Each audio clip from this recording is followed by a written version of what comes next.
Hello YouTube, and welcome back to another video. Yes, as you can see, I've shaved my head. After a few years of battling thinning hair on the top, I decided it was time to embrace baldness with open arms. Reality stinks sometimes, but it's best to face it head on, literally. So here we are. Today's video is a special storytime segment where I'll be delving into the gripping narratives from r/Warstories, a fascinating subreddit where people share first-hand accounts or tales from relatives who have experienced the harrowing realities of battle.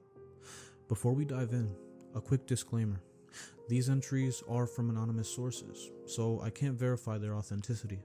If any story seems eerily familiar, like something out of a book or a movie, feel free to call out the users mentioned.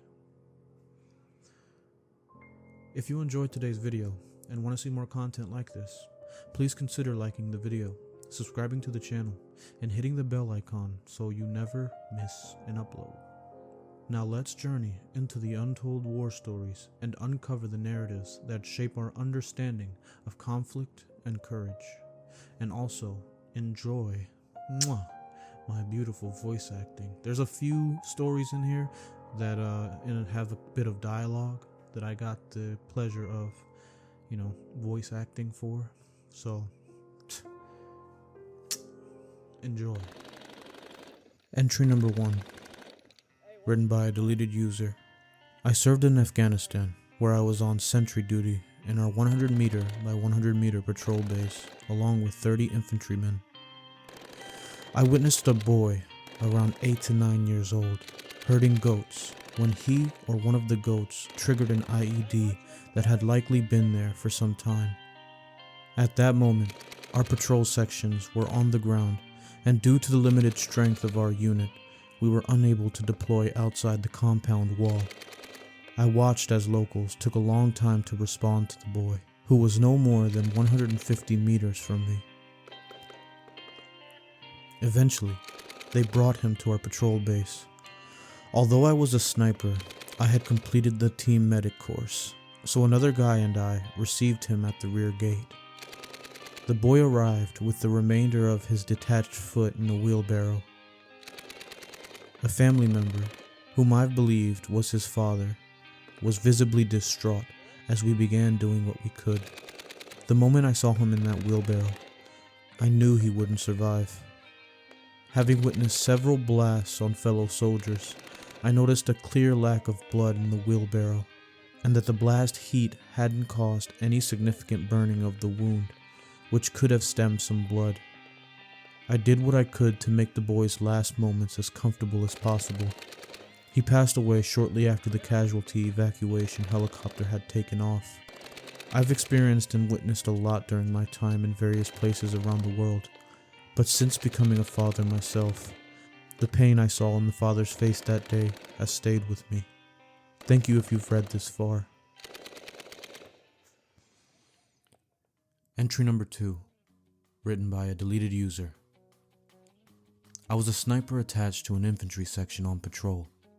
We were a 30-man platoon on foot in our AO in Sangin.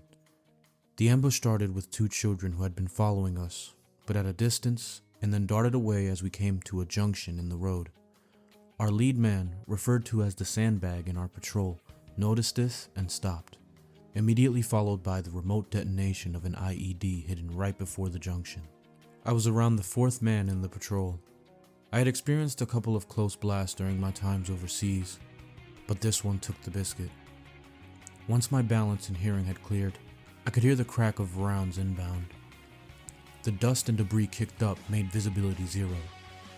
The threat of a secondary device that daisy-chains the first explosion, typically triggered by a pressure plate, makes you think twice about moving until you're sure. Once I could see, I realized that there was no one in front of me standing, and 2 guys had hobbled back down the line despite their injuries. We drew back up the route we had come. It was a road with high walls, but it was short, and with the casualties, we bunched up. A volley of grenades came over the wall, and men scattered out of formation as they scrambled for cover. We were at risk of being pinned down, so we opted to get the casualties on stretchers and carry them out with a shell of troop protection.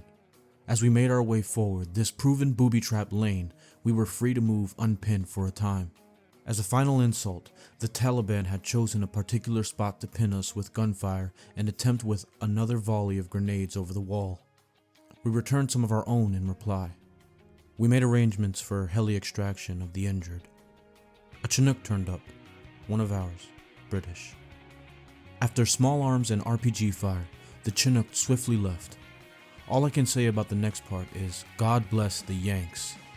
Call sign Pedro, an American Black Hawk extraction team, came in under fire and got our wounded out. We fought our way back to the patrol base. Later that evening, a large crowd of people arrived at our gate, carrying dead under blankets. When we returned the grenades over the wall, we hadn't realized that this was the main play for the enemy in the whole ambush. The last volley of grenades was thrown from a road running parallel to the one we were tracking down. Separating the two was a family compound.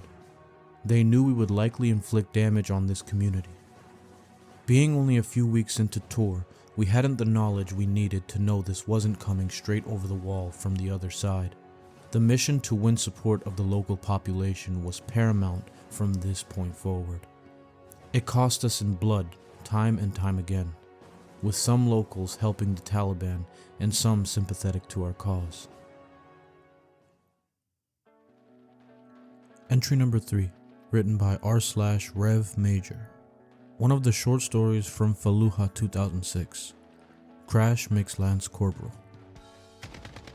I think it came from 2 o'clock. He has to shout over the sound of AK-47 fire. I'm not 100%, but yeah, I've got a muzzle flash on 3rd deck.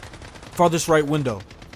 The Iraqi soldiers continue to fire in apparently random directions. The Marine sergeant's keen eye have done a trick that most times is impossible. They have found the enemy. In this combination of the two worst-case scenarios, an insurgency in a city, it is a rarity. Oftentimes, the only motivation behind an attack is money. A foreign-born Islamic extremist supplies a local boy with a rifle and promises him $5 American to go shoot at Americans. The boy dutifully goes out and finds some Americans, empties the magazine as fast as he can, and runs away to return the rifle and collect his $5. Sometimes a similar scenario plays out because of threats to the boy's family. Not many residents of Fallujah want to fight anymore, especially in this goddamn heat. The last few months, most of the guys being captured are Somali, Egyptian, Libyan, Saudi, etc. Regardless of who, what, when, where, and why it happens, the Iraqi army soldiers' response is the same. 90% of them will just start shooting randomly, sporadically, dangerously. The captain and his team call it the Iraqi Death Blossom. To be fair, it does make you feel better to do something, anything when the shooting starts. While moving with a foot patrol, the captain's unit has taken fire. The captain and the sergeant do not fire back. They just take cover and try to identify the direction of fire in this concrete canyon.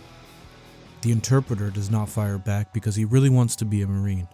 Even though he's from Basra, Iraq, he models his behavior and speech after the US Marines he lives and works with. His name is Crash, and he carries a folding stock Kalashnikov rifle with a laser pointer pen taped to the side. Okay, good shit. Crash, get on the Iraqi army frequency and tell the Mullasim to get security and get me a clearance team. Tell him over there in the alley to the left. Crash follows the captain as he translates the captain's orders. The sergeant brings up the rear. Together, they make their way to the corner of the building the captain indicated, using as much cover as they could find. 2 Iraqi soldiers and a sergeant meet them there a few minutes later. Crash, get these 3 to follow us and help us clear the building. Sergeant M, you gotta stay here with the Iraqi sergeant. No matter what, keep them moving. Alright, Crash, are they good? Yes? Alright, let's go, let's go, let's go, let's go, let's go! As usual in this type of situation, the words kill zone repeat over and over in his head. This happens every time he clears a building. In training exercises, the words were used over and over. Stay out of the kill zone, get inside, the one-eyed gunnery sergeant would bark. The exterior of the building is a kill zone. The doorway is a kill zone. Hallways are a kill zone. Stairs are a kill zone. Everywhere is a fucking kill zone in these buildings. His body ramps up, senses on high alert, totally focused on the task at hand. His nervousness falls away.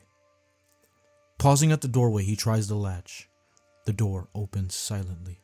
His left hand comes up with 3 fingers extended.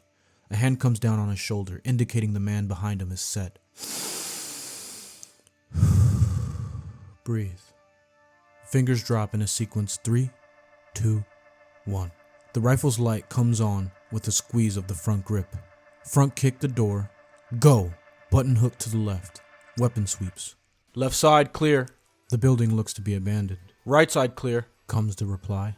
Overhead clear.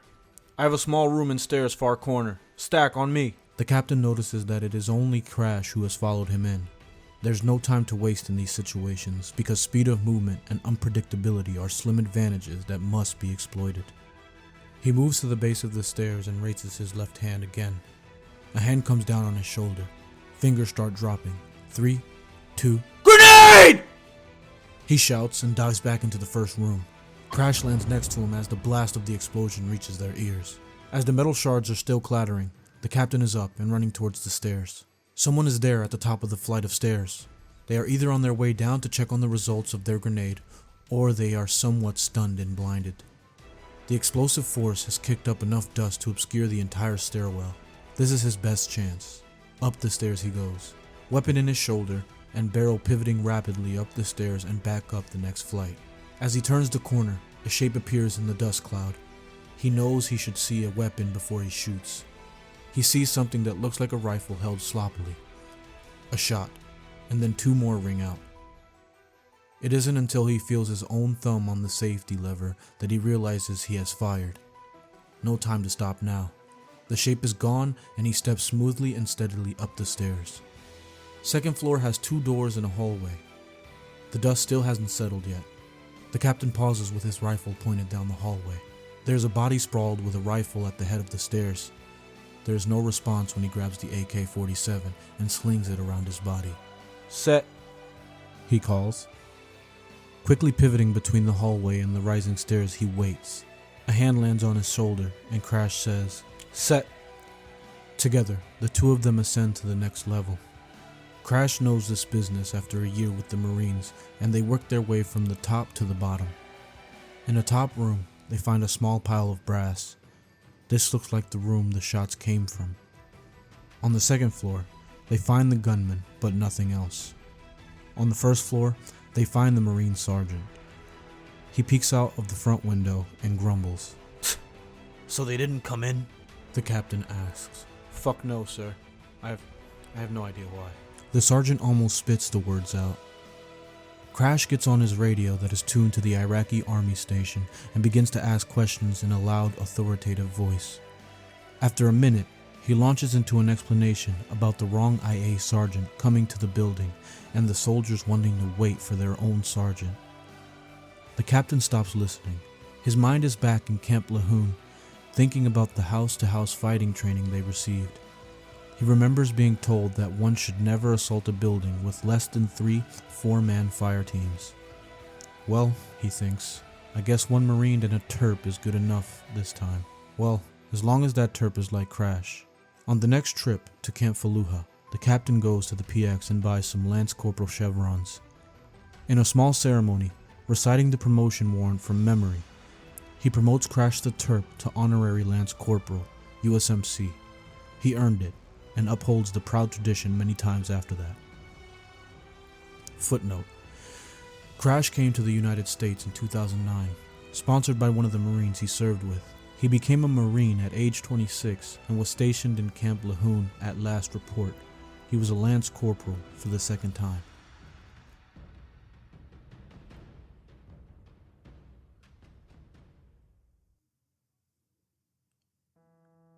Entry number 4. Written by user/Kiwi Wannabe 62. Her name was Janina. Janina was born around 1916 in Belarus. Her family farmed a small plot of land near the Polish border. As a young woman, she worked on the estate of a Polish baron. Janina spoke Polish. Only peasants spoke Russian, and she considered herself to be a woman of standing within her small community. After the onset of the Second World War, Stalin's army arrested thousands of upper and middle-class landowners in order to implement his communist reforms.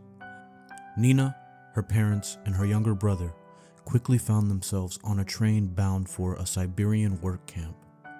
Her older siblings, who had already married and left the farm, were not taken. Life at the work camp was difficult. Work was required if you wanted to eat.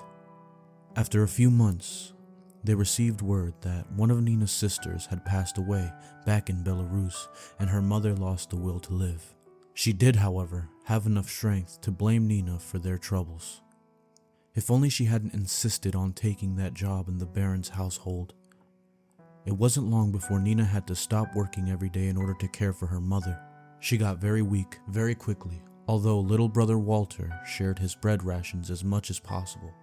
When her mother finally wasted away, Nina was tasked with digging her grave with her bare hands. She did her best. As the war raged on for the rest of the world, time stood still at the work camp. Then, it happened. A British train stopped at the camp with news that the Russians had joined the Allies. Walter immediately signed up to serve in the British Army. He was only 15. He lied about his age, of course. Nina and her father smuggled themselves into a train as it was leaving the camp. They had no idea where they were going. They were just going.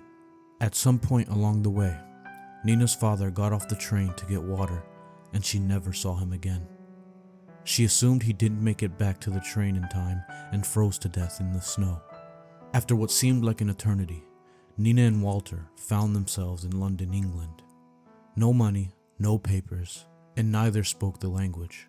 Walter was immediately posted to the Italian front, and Nina would not see him again for 5 years. Nina was eager to do her part in the war, and soon found herself working as a nurse on a Canadian warship in the middle of the North Sea. When the torpedo hit the ship, there was no mistaking what happened. Nina made her way towards the bridge, but was becoming almost hysterical as the minutes dragged on before the second torpedo hit. She reached the captain on deck, who quickly tossed her into a lifeboat and threw whatever he could find on top of her, telling her to be quiet. From her vantage point in the lifeboat, she watched as the commander of the German U-boat boarded the vessel, recorded the name of the ship and its first officers, then went back to their U-boat and fired off a final torpedo to finish off the ship. The ship sank fast, but Nina has always refused to describe what must have been pandemonium in the water around her as the ship went down in the icy waters of the North Sea. It was 3 days before she was rescued. She left the military soon after and found work in Soho as a seamstress doing piecework. She worked hard. She wasn't very popular with the other girls because if you produced too much, the company would pay less per piece, and everyone would have to work harder to earn the same amount of money. Nina was focused. She needed her own house. It was important she be a landowner, like her father. She met a man who told her he owned a house. In a week they were married. Soon after, the marriage was annulled when she realized he lied. Another proposal soon came along. Another man with a house. It wasn't long before she realized that he also did not own a house, but he did have an aunt who was willing to let them live in her attic. And so it was until the war ended. Nina saved every spare penny she earned. After the war ended, the British government sold off much of their state housing. These were 3 or 4 level townhouse units, and the tenants had occupied them for generations. Nina's good friend Eddie lived in one of these. Her great-grandmother had been born in that house. Eddie was in a panic. The government was giving tenants first opportunity to buy the house, but if they couldn't pay, they would have to leave. The price was £500 for a townhouse in Soho. Nina got a mortgage, bought Eddie's house, and moved into the basement with her husband. Eddie had the main floor, and another lady was renting the upper floor. It wasn't long before the mortgage was paid off, and Nina's mind turned to her family in Belarus. The war was over, and now she carried a British passport. Time to go home and visit, she thought. It was now the height of the Cold War. The Iron Curtain was shut tight. Nina took one step off the plane, and the Russians had her. They took her passport and refused to let her leave. So now, she is back in Belarus. Her siblings in no position to help her. No one would take her in. So Nina did what she had to do. She married a man who needed a mother for his son. The boy's name was Kola, and she raised him for the next 15 years. Cola's father was an abusive alcoholic, and Nina spent most nights sleeping in the barn with a big stick under her bed. Cola eventually got himself a job in Moscow, and he convinced the powers that be to issue her a visa to travel to Canada to visit her brother Walter, who survived the war and was living on a farm in London, Ontario. It took a long lunch and copious amounts of vodka, but Cola came through. Nina told nobody. She had been picking apples and carrying them in her apron to the market in order to earn enough money for the ticket to Canada. When the day finally arrived, she was terrified. She sat on the plane convinced they were onto her plan and would come at any time to drag her off. But they didn't. She landed in Montreal and was met by her British husband with her new British passport. It's important to remember here that Nina's British husband, George, and her best friend, Eddie, had been living alone together for the 15 years while Nina was in Russia. She told me they never discussed it. As for Cola, she was his nanny. She did say that after her return, George had no interest in sex. He did, however, do his duty every Friday night. For the next 15 years, the three of them lived happily together in Nina's little townhouse in Soho. Life was once again turned upside down, however, when Eddie passed away. Apparently, Eddie had let her family believe that she owned the house and never told them that the house belonged to Nina. Soon after the funeral, she began receiving angry and threatening phone calls from Eddie's nieces and nephews. It took months and police involvement to stop the harassment. They accused her of cheating Eddie and tricking her into selling the house to her. In the midst of this, and only 5 weeks after Eddie had passed, George died. Nina had enough. She sold the house in Soho and found herself with more money than she could even imagine, likely close to 250 grand. She bought herself a little house in Hamilton, Ontario to be closer to her brother and moved from Soho to Hamilton Mountain. She loved her little bungalow. It was perfect. She would spend hours in the garden planting and tending to her roses. 5 weeks after she settled in, Walter came to visit. He wasn't feeling well and excused himself to go to the bathroom. He died on her bathroom floor. That's where I came in. Nina was a friend of my ex's uncle. After Walter passed away, Uncle Emil moved into the basement of her house, which had an in-law suite. The two of them got along famously. Every few months, Nina would propose marriage, and Emil would gently laugh it off. Eventually, Nina developed leukemia, and Uncle Emil needed help caring for her. They both came to live with me on my farm. Nina passed away a few years later. This was her story. Entry number 5, written by user/Daylin2002. Invading Iraq, 2003. My dad was a mechanic and door gunner for Hueys in the Marine Corps during the infamous invasion of Iraq, 2003. He was among the very first air crews to fly into the heat. Days prior, him and his buddies mounted large speakers to the bottom of the Huey and wired it to play music through the speakers, as well as their earphones. Days later, they flew over Iraq blasting Hell's Bells by AC/DC and throwing boxes of pamphlets reading something along the lines of, quote, "Everyone must evacuate the city ASAP. Any male of fighting age will be shot on sight," unquote. This is not exactly what was written, but it was along those lines. Him telling me the story gave me chills. The power they must have felt, feeling like badasses. Blasting the bells in the beginning of the song. Miles of people evacuated the city. This isn't like many stories on here, but definitely a badass Marine moment. Entry number 6, written by user/K6Rav. This is an excerpt from a series of stories I wrote about my service in Vietnam. Most of us say that we are helpless at one time or another in our lives. One instance I experienced as a combat medic in Vietnam made these words a vivid reality. As a corpsman, a Navy combat medic assigned to a Marine unit, we are taught to use all the tools of the trade, such as a serum albumin blood volume expander, battle dressings, and morphine to save our patient and return him to fight another day.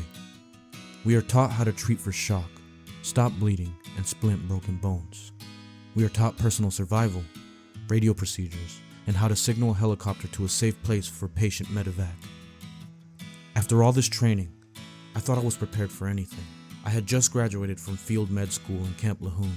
I was assigned to Lima Company, 3rd Battalion, 4th Marines, 3rd Division, operating in the South Vietnam jungle along the demilitarized zone, the DMZ. I was God. Nothing could convince me otherwise.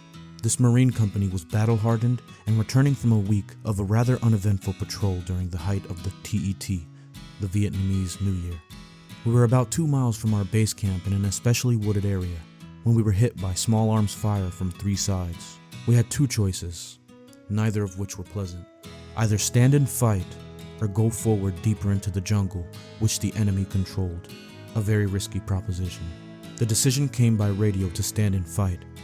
Our first casualty was a young Marine who had only a week left and he would return home to his young wife in the United States. He was shot in the front left shoulder with a dum-dum, aka an expanding or exploding bullet, which exited his right lower back. His injury was major, even under ideal conditions. It was now complicated by cold, wet rain, darkness, a green combat corpsman, and the unseen higher authority who told us to stand and fight, as well as the unseen enemy all around us. Blood is gushing out of his massive wound. Blood that I, with all my knowledge, skill, and equipment, could not stop. I was utterly powerless to stem the flow of life as it ran in little red rivers through my fingers to the jungle floor. His head was resting on my lap, asking for help I could not give, waiting for a chopper that couldn't and wouldn't arrive. I felt too helpless to do what I was trained to do, yet knowing that whatever I did, he would die regardless. His name, Corporal Lionel Jenkins. I'm sorry. Entry number 7. Written by user/Pagan Flyswatter. A conscientious objector changes his mind. So, I had an older relative pass away recently that was drafted into the Army in World War II. Keep in mind, I've never served, so I might get some of the terminology wrong. He would talk about his experiences, but never about what happened in Okinawa. He would say that it's not a story that people should hear. Before he passes, however, he finally told us. First, a little background.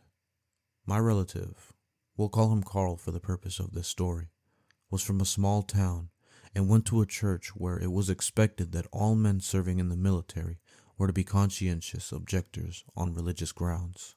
And so he was. He was trained to be a medic in the Army. He was drafted in mid-1944 and got to Okinawa in mid-April 1945. He told us as a medic he didn't carry a weapon, but his unit was short on riflemen at the time, so his CO gave him the option to trade in his medkit for a gun if he wanted to, but he always declined. Until one night, he was with his squad and he was dressing some minor wounds from the previous day while they dug their foxholes for the night, when they heard women screaming coming from a shelled-out village a few hundred yards away. He said it wasn't ordinary screaming, but that of pure pain and terror, the likes of which he had never heard before. Because it was nighttime, the squad leader feared it was a Japanese trap, so they decided not to investigate until the morning. The morning came, and they went to go scout out the village. They found the bodies of 5 local women tied to trees by their hands and feet. But not just any women. They were pregnant women. The Japanese soldiers had bound these women to trees, tied their legs together with rope, and beat their stomachs to force them to go into labor and make them scream in order to draw the American troops into a trap. All the women had died, and all of their babies had died as well. This pushed Carl over the edge. He said, "You can't be a conscientious objector if your enemy isn't even human." So he went to his CO and traded his med supplies for a rifle. Carl looked each of us in the eye and said he regrets doing many things in his life, but all the people he killed on that damn island isn't one of them. He was very descriptive telling his story, like he just lived it yesterday. So I've left those details out. Entry number 8, written by user/Lolitaco230. I live in Belgium, where during World War II, a resistance group known as the White Brigade was active. During the war, a farmer from my village asked the local police if he could tow a disabled armored vehicle to his farm. The story states that he could recycle the wheels of the vehicle, or that he wished to use it as scrap metal. So the farmer drove to the road where the vehicle was, towed the vehicle, and was returning home when he met some armed White Brigade members. The story then goes that they convinced him to tow the vehicle through another nearby village, either to parade it around a bit or put it in front of the church. If you read in between the lines, they probably intimidated him to do this. However, when the group passed near my great-great-grandmother's house, they were attacked by a group of German soldiers who, considering their position and the fact that Allies were already advancing into Belgium at this time, were probably retreating to Germany via the town of Leuven. The farmer was killed in the attack, and the White Brigade members fled without firing a single shot. The farmer's body was laid on the lid of my great-great-grandmother's house, and it is said to still have bullet holes in it. This incident, along with another in a village somewhat further away where White Brigade members blew up a tank, thereby causing a reprisal against innocent civilians, and the fact that our village was generally treated well by the German soldiers, caused the White Brigade to be hated as much as the Germans in our village. Note, we have nothing against the more peaceful forms of resistance, such as people hiding Jews.